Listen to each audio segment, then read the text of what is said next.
Hi, welcome to the Dutch Value Investor channel. In this stock analysis video, I'll be giving you my 5-minute update of the Moat, the management, and the intrinsic value of Netflix, using information from their 2022 second quarterly report.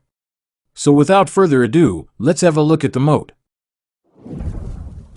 The moat, or durable competitive advantage, is what is protecting the company from its competitors. I believe a company with a wide moat will have a minimal average growth of 10% compounded per year for at least the last 5 to 10 years for the following metrics.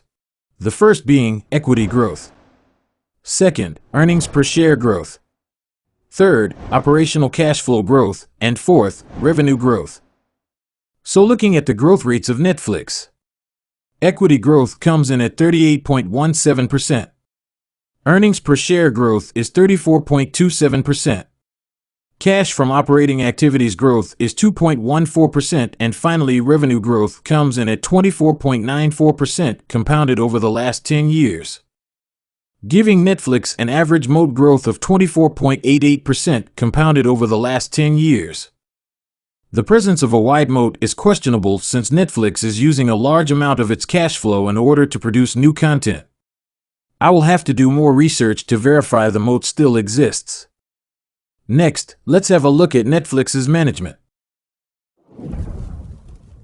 To me, it is essential that a company has capable, efficient, and shareholder-friendly management. In order to evaluate the quality and efficiency of the management, I will be looking at the following metrics. Number 1. Return on invested capital, meaning what is the rate of return on the money being invested into the company itself. Looking at the return on invested capital, Netflix's management was able to maintain an average return on invested capital of 10.6% for the last 10 years, nicely above my preferred 10%, and this indicates to me that management allocates its money effectively. Number 2. Long-term debt versus free cash flow. I like a company to be able to pay off its long-term debt with its free cash flow within a maximum of 3 years. Netflix has a long-term debt of $14,693 million and an average free cash flow over the last 3 years of minus $448 million. So management cannot pay off long-term debt within 3 years using their free cash flow if current free cash flow levels are not improving. And finally, number 3. Share dilution. I do not like it when management is reducing my share of the company at a higher rate than 1% compounded per year. I'd rather have them buying back shares and increasing my piece of the pie. For Netflix, looking at the last 5 years, management has been issuing shares at a 0.22% compounding rate. So looking at these numbers, I will have to do more research to verify that management is capable and efficient and has the shareholders' interest at heart. Now, let's get to the valuation. I will use my projections and analyst projections for the next 5 years to come up with what I believe is today's intrinsic value of Netflix. In order to calculate today's intrinsic value, I will have to use the following 4 numbers: trailing 12 months earnings per share, future growth rate, future price per earnings, and required rate of return.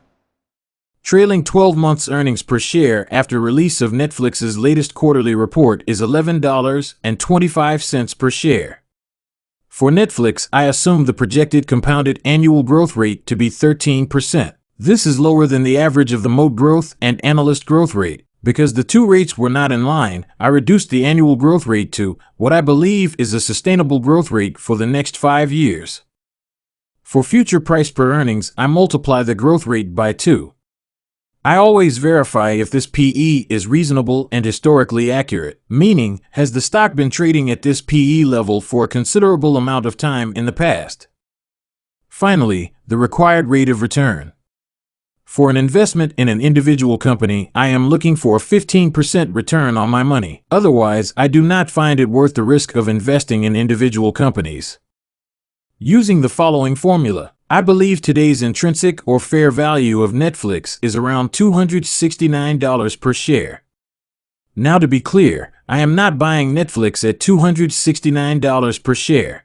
A lot can happen in the coming years and my assumptions can be wrong or too optimistic. So I will always apply a 30 to 50% margin of safety. So in this case, if the moat still exists, and because of the growth rate of 13%, I will apply a margin of safety of 30%. So to me, Netflix looks attractive at $189 and downwards. Remember to hit the subscribe button and click on the notification bell to get the 5-minute value update as soon as possible after each quarterly financial report. Also, let me know in the comments below which company you would like to see me analyze next. Thanks for watching and see you in the next video.